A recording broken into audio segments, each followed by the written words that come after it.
بسم اللہ الرحمن الرحیم۔ السلام علیکم ناظرین، میں قاضی بلال ہوں اور آپ میرا یوٹیوب چینل دیکھ رہے ہیں۔ اس وقت جو صورتحال ہے اس میں پیپلز پارٹی، نون لیگ اور بغیر پی ٹی آئی کے انتخابات ہونے جا رہے ہیں، اور دوسری جانب اگر آپ دیکھیں تو زیادہ جو کانفیڈنس یا زیادہ جس کو آپ کہہ سکتے ہیں پر اعتماد نظر آتی ہے وہ صرف نون لیگ ہے، جبکہ بلاول بھٹو جو ہیں وہ آپ کو احتجاج کرتے ہوئے نظر آ رہے ہیں اور وہ گلے شکوے بھی کر رہے ہیں۔ دوسرا ایم کیو ایم اور مولانا فضل الرحمان جو ہے وہ بھی میرا خیال ہے کہ نون لیگ کی طرف جا رہے ہیں، اور پیچھے جو بچ جاتے ہیں زرداری صاحب کے ساتھ باہر پارٹی ہیں وہ صرف بلوچستان میں ہیں۔ کے پی کے میں بھی صورتحال ابھی تک واضح نہیں ہے، کیونکہ وہاں پی ٹی آئی جو ہے نا فل زور لگا رہی ہے، اور ان کے آزاد امیدوار جو ہیں ان کی جو پلاننگ سامنے آ رہی ہے وہ یہ آ رہی ہے کہ انتخابات والے دن یا اس سے ایک آدھ دن پہلے وہ ایک کوڈ ورڈ جاری کریں گے، جس سے جو ہے نا وہ ووٹرز کو جو ہے نا مائل کیا جائے گا، اور اس طرح جو ہے وہ پی ٹی آئی کے جو بغیر سمبل کے انہوں نے لوگ کھڑے کیے ہیں وہ شو ہو جائیں گے کہ وہ پی ٹی آئی کے امیدوار ہیں۔ لیکن یہاں دلچسپ صورتحال یہ ہے کہ اگر پی ٹی آئی فرض کریں سیٹیں لے بھی جاتی ہے تو اس پر تو تقریباً 90% پابندی لگ چکی ہے، صرف اناؤنسمنٹ باقی ہے، وہ الیکشن کمیشن کسی وقت بھی کر سکتا ہے۔ جب وہ اناؤنسمنٹ ہو جائے گی تو پی ٹی آئی پر اگر پابندی لگتی ہے تو پی ٹی آئی تو پھر مکمل طور پر نقشے سے غائب ہو جائے گی، اور اس طرح جو آزاد امیدوار ہوں گے پھر ان کی بولیاں لگیں گی یہ اب کہاں جاتے ہیں۔ مجھے نہیں لگتا کہ جو نئی پارلیمنٹ ہوگی وہ ملک کے لیے کیا وہ اپنے لیے بھی کچھ نہیں کر سکے گی، اور شاید کہ دوبارہ انتخابات نہ کرانے پڑ جائیں، اور یہ انتخابات کرانے پہ کم از کم 50 ارب روپے لگتے ہیں، اور اس غریب ملک کا جو ہے نا پہلے ہی کچھ عمر نکلا ہوا ہے۔ اب دیکھنا یہ ہے کہ ادارے جو ہیں وہ کس طرح ان کو نیوٹرل کرتے ہیں، ان کو کب آزاد کرتے ہیں۔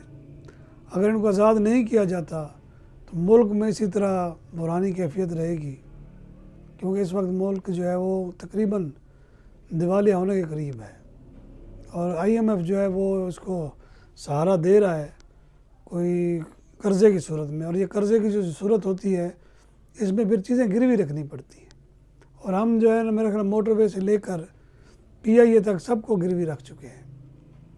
یہ الگ بات ہے کہ عوام کو بتایا نہیں جاتا، عوام کو سب اچھا ہے کہ رپورٹ دی جاتی ہے، جو انتہائی خطرناک چیز ہے۔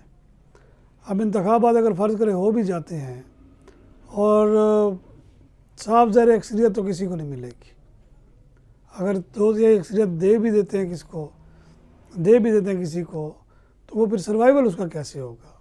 یہاں ایک مفلوج حکومت بنے گی، مفلوج پارلیمنٹ، ہنگ پارلیمنٹ جسے کہتے ہیں وہ بنے گی، جو پھر مسائل ہی مسائل ہوں گے، اور 70 سال بعد ہمیں یہ بھی سمجھ نہیں آئی، یعنی کہ 70 سال بعد ہم عام غیر جانبدارانہ انتخابات بھی کرانے میں مکمل طور پر ناکام ہیں، اور اس کی ذمہ داری کوئی قبول کرنے کے لیے تیار نہیں ہے، کیونکہ ہم ایک منٹ نہیں لگاتے دوسرے کو غدار قرار دیتے ہیں، اور سنگین الزامات لگا کر نہ صرف اس کو ملک سے بھگا دیتے ہیں بلکہ اس کے اوپر جو ہے وہ مقدمات بھی بن جاتے ہیں۔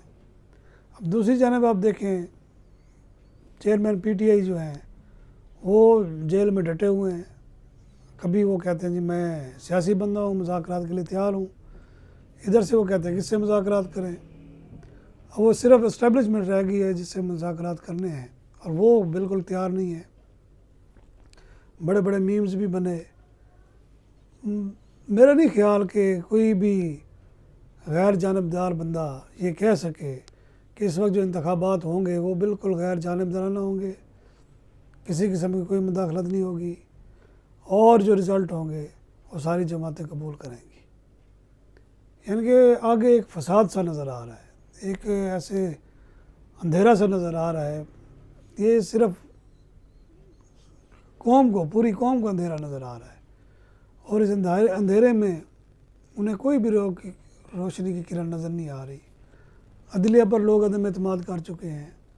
پی ٹی آئی کے خلاف جو بلے کا فیصلہ تھا اس کے بعد جو خوفناک قسم کے سپریم کورٹ پر حملے ہوئے، جو ٹویٹر پر اور دوسرے سوشل میڈیا پر حملے ہو رہے ہیں، وہ بھی بڑے خطرناک ہیں۔ مصیبت یہ ہے کہ اس ملک میں خاص طور پر ہمارے ہاں رول آف لا نام کی چیز کوئی نہیں ہے۔ یہاں غریب تو تنا جاتا ہے، اس کو تو معاف نہیں کیا جاتا، اور امیر کو کوئی ہاتھ ہی نہیں لگا سکتا۔ اتنا یعنی کہ فرق ہے، اتنا دورہ میں آ رہا ہے کہ آپ حیران ہوں گے۔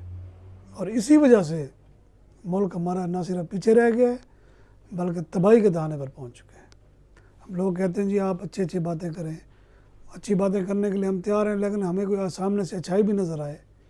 یعنی کہ آپ دیکھیں عدلیہ پر عدم اعتماد، ادارے نیب پر عدم اعتماد، اینٹی کرپشن منفی کردار، اور سیاستدانوں پر تو لوگ اب یعنی کہ جو آج کل سروے ہو رہے ہیں ٹی ویوں پر، وہ آپ حیران ہوں گے۔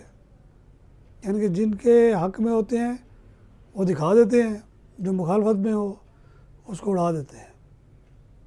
یہ جمہوریت ہے۔ پی ٹی آئی اگر ایک غدار جماعت تھی یا ہے بقول آپ لوگوں کے جو لائے تھے ان کو، پھر لانے والوں کو بھی غدار قرار دیا جائے۔ یہ کوئی بات نہیں ہے کہ جناب آپ کو جو ہے نا آپ انٹچبل ہیں، آپ کو کوئی چھو ہی نہیں سکتا، اور دوسرا ملک کی بینڈ بجا کے رکھ دیں۔ اس کو بھی، اس پالیسی پر بھی نظر ثانی کرنی چاہیے۔ احتساب کا عمل پھر سب کے لیے ہونا چاہیے۔ یہ میٹھا میٹھا ہپ ہپ اور کڑوا تو نہیں کرنا چاہیے۔ اگر یہ اس پر عمل ہو جائے تو میرا نہیں خیال کہ اربوں روپے کھانے والے آپ اقتدار کے خواب دیکھ رہے ہیں، اور جو بیچارے تھوڑا سا ہمت کرنے لگے تو ان کے پر ہی کاٹ دیے گئے۔ بہتر یہی ہے کہ ایک اعلان کر دیا جائے غیر جانبداری کا اور میرٹ کا۔ آپ دیکھیں صرف 10 سالوں میں یہ ملک چین سے بھی آگے نکل جائے گا۔ اجازت چاہوں گا۔ اللہ حافظ۔